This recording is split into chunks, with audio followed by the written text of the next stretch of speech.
Welcome back. Okay, so we had 3 games in the NHL tonight. 3. And if I had told you, if I had said only one of these 3 is going to be a nail biter, I think all of us would have voted on this one. Anaheim and Minnesota, right? We would have said, all right, Dallas isn't good on the road. Florida's fantastic at home. Colorado's great at home. Arizona is Arizona. So we would have been wrong. We would have been completely wrong. That's why they play the games, as Don Taylor used to say on Sports Page. All right, Dallas in against Florida. And this, sadly, in the preview this morning, I said I didn't see Dallas getting a win here. I just didn't see it. And sure enough, Ottinger versus Bobrovsky. Early press by the Stars. Barkov with a rush chance, that saved. And then Forsling scores from Bennett and Huberdeau at 3:07. That's his first goal, and it's only the second shot for the Panthers. The Panthers continuing to destroy save percentages around the NHL because they sort of remind me of the old Soviet teams in that they're very good with the passing, and by the time that goal goes in, it's a perfect shot. It's from a perfect spot, and they know how to get it around the goaltender. Panthers then press for another. Duclair has a net drive that's defended. His next opportunity goes in from Huberdeau at 8:50. That was the 6th shot, and he deked around Ottinger and put it in the net. Panthers then press at the half. Bobrovsky wasn't giving up rebounds. I thought he had an excellent game. Stars press, but they're being kept to the outside when they do. Barkov with a tip that's saved in the final minute and 20 seconds. So after the first period, it's 2-0 for Florida. And I really thought Florida was the much better team. Like, even though the shots were close, I really didn't think the game was. Second period, early press by the Panthers. Eventually, they add to the lead. It's Verhaeghe from Barkov and Montour at 5:33. And then 30 seconds later, it's Huberdeau from Duclair. So that ends the night for Ottinger. It's a mercy pull. It's not Ottinger was playing bad. So Hudobin's going in. His save percentage coming into tonight was .873. His save percentage in the game ends up being a little bit below that. So, Hudobin, I'm glad to see him back in the net, but it's been a rough year for him. Huberdeau nearly scores again. Stars get a power play. That was unsuccessful. Panthers get a power play of their own. That was successful. And at 12:37, it's Bennett scoring from Montour and Lundell. So, yeah. And then at 15:30, Bennett scores his second in a row. That was on a turnover. So it's 6-0 after the second period. 6-0. Third period, Hintz would score from Lindell at 1:06. It was a really nice stretch pass by Lindell. It was a nice goal by Hintz. He's got 15 goals this year. And that's where the happiness for Dallas ends. Things get kind of scrappy at 3:48. The Stars press. Again, they're being kept to the outside. Verhaeghe had a net drive. That wouldn't go. Pavelski beat out an icing call. That's also one of the highlights of the night for Dallas. Panthers get a power play. It becomes a 4-on-4. Everything gets killed off. And then Bennett finishes off the hat trick to make it 7-1 from Duclair and Huberdeau at 15:54. That line has been absolutely stellar. And yeah, for Florida, they go to 25-7-5 with the 7-1 win. Dallas is terrible on the road. They go to 18-14-2. And it's an issue for Dallas. They need to fix their road record. 3 stars are Bennett, Huberdeau, and Duclair. Shots 13-10 Florida in the first, 13-11 Florida in the second, 13-9 Florida in the third. Final shots 39-30 for Florida. So very consistent, 13 shots in each period. Power plays, Dallas 0 for 2, Florida 1 for 2. The hits 30-26 for Dallas. Ottinger 13 saves on 17 shots. Hudobin 19 saves on 22 shots. And Bobrovsky 29 saves on 30 shots. So, yeah, that was a pretty lopsided game. But we survived, we move on, and let's get on to the next game, which was Minnesota at home against Anaheim. This was an odd game. The first and third periods were crazy. The second period, not so much. So, it's Stolarz versus Kakkonen. Early chances for the Wild. In fact, 5 minutes into this, the shots are 3-0 in Minnesota's favor. Stolarz denies Greenway. He cannot deny Fiala, who's starting to heat up. He was jinxed for a while there. He's got the goals going now. He scores from Boldy and Sturm at 7:25. That is Matthew Boldy's first NHL assist. He's fitting in quite well with Minnesota. Ducks try to answer. However, at 8:52, Minnesota scores again. It's Hartman from Zuccarello and Kaprizov. The Ducks then press with 9 minutes left, and eventually Comtois, who's getting on the goal sheet now, which is good because he didn't have anything going on for the longest time. Now he's got 2 goals in his last 3 games. He scores from Zegras and Shattenkirk at 11:39. That was scored on a 2-on-1, and then the Ducks get a power play. Fowler has a shot that's saved and held. Minnesota does kill off that power play, and then they add to the lead. At 14:59, it's Zuccarello from Kaprizov makes it 3-1 in favor of Minnesota. Raquel hits a crossbar, the Wild press in the last minute. Hartman was denied, but going into the second period, this, as far as I was concerned, was already kind of done. So I've got 2 games here that are done, and this one's just getting going. So I thought, well, this could be a very lopsided night. Not a lot of drama. Second period, Duhaime has a rush chance that saved. Milano was announced at this point that he had a upper body injury and would not return to the game. So that's not great for Anaheim. Shots, though, were 8-5 for the Ducks at 9 minutes. They played pretty well. Raquel has a chance that's gloved and held. Carrick had a fight with Duhaime. Hartman, sharp angle shot was saved. Much better defense by the Ducks in the second, but both teams really kind of sat back. There wasn't a lot of shots in the second half of that period. Stolar saves and holds on a Duhaime chance. Ducks press with 1.5 minutes left. But we go into the third period, the score is still 3-1. So I'm thinking, all right, so, scoring settled down. If Anaheim could get one early in the third, well, Boldy would score from Gaudreau at 30 seconds, so he has a goal and an assist at that point. Zuccarello then scores 4 seconds later. So, yeah. And then Rask scores from Foligno at 2:05, and nothing else to say other than, wow, that's 3 goals in 2 minutes.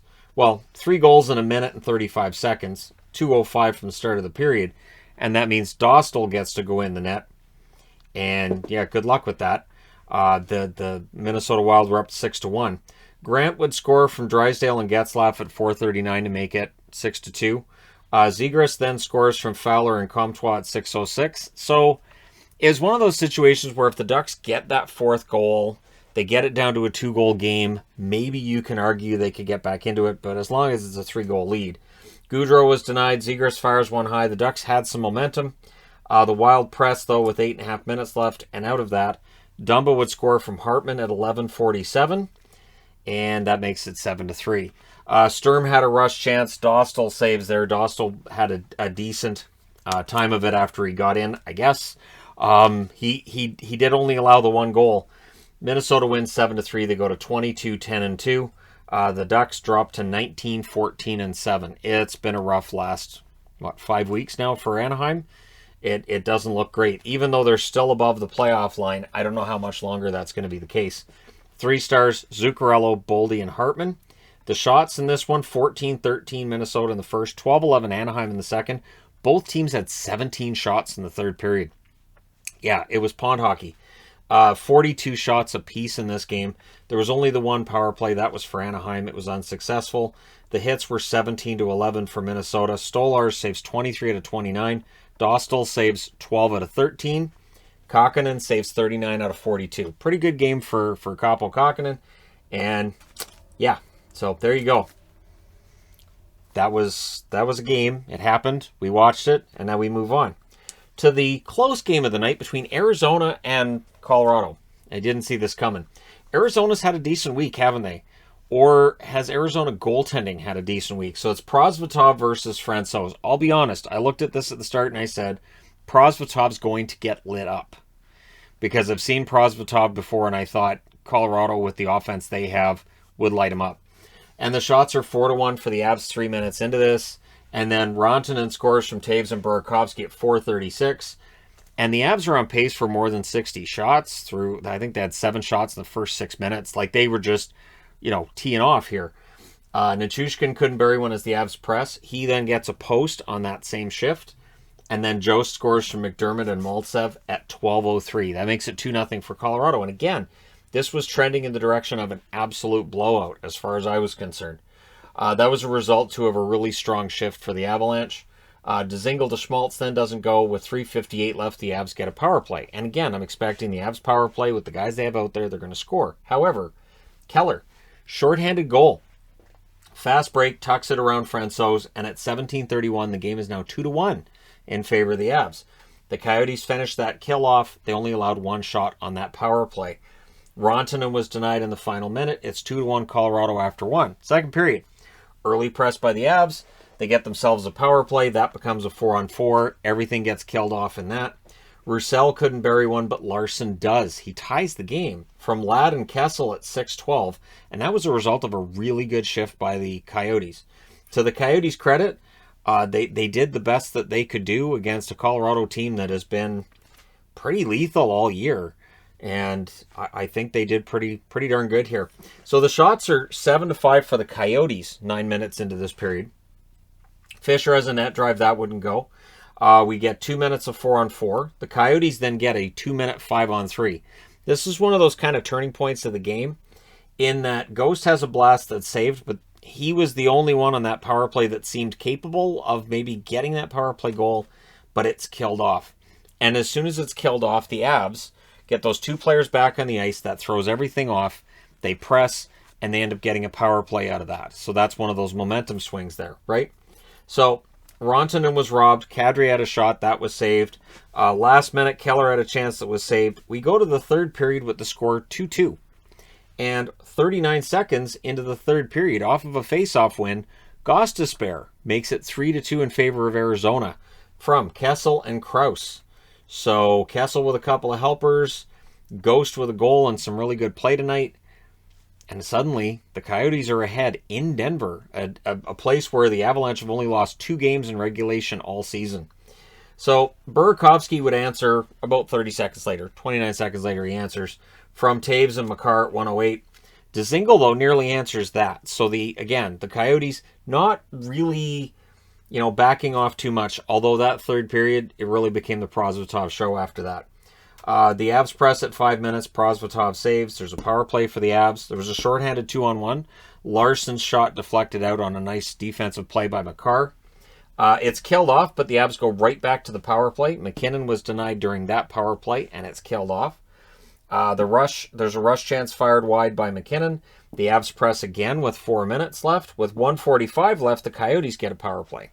Their power play wasn't very good, so it rolls over into the overtime. The Avs finish the kill. During the 4-on-4 that would follow, Burakovsky fires one wide. The puck's held, so we get down to 3-on-3. Rantanen misses one wide. Nichushkin was denied. Boyd was then denied at the other end. Really good chance for Travis Boyd there. Schmaltz has a break, but his shot just trickles wide. It was close. And then we end up going to a shootout. Who saw that coming? So Ladd shoots first. That's saved. McKinnon, his shot was saved as well. Schmaltz missed on his opportunity for Arizona. Rantanen, his opportunity is saved. Keller, his opportunity is saved as well. And then Kadri scores to get the winner in the shootout. And your final score is 4-3 in a shootout for Colorado. It's quite the scare, but they survive it. They go to 23-8-3. For Arizona, they've had a good week. They're 8-23-4, and I know their record isn't great, but they're playing well right now. Well, their goaltenders are playing really well right now. So the 3 stars in this one, Burakovsky, Taves, and Rantanen. I don't understand those 3 stars because without Prosvetov, this game doesn't get to overtime. This game is over in the second period without Prosvetov, so I'm kind of surprised Prosvetov's not in the 3 stars. Your shots, 18-8 Colorado in the first, 14-12 Colorado in the second, 11-3 Colorado in the third, and then in the overtime, 4-3 for Colorado. Final shots, 47-26 for the Avalanche. Power plays, Arizona 0-4, Colorado 0-5. Hits, 19-12 in favor of Colorado. Prosvetov saves 44 out of 47. Francouz saves 23 out of 26. So there you go. Lopsided, nail biter. Just like we all thought tonight was going to turn out, right? All right, there you go. Let me know your thoughts about these games in the comment section below as always. Don't forget to hit like and subscribe if you're browsing your way through. You just happened upon this video. Thank you guys so much for watching, for all your support. I will talk to you again soon.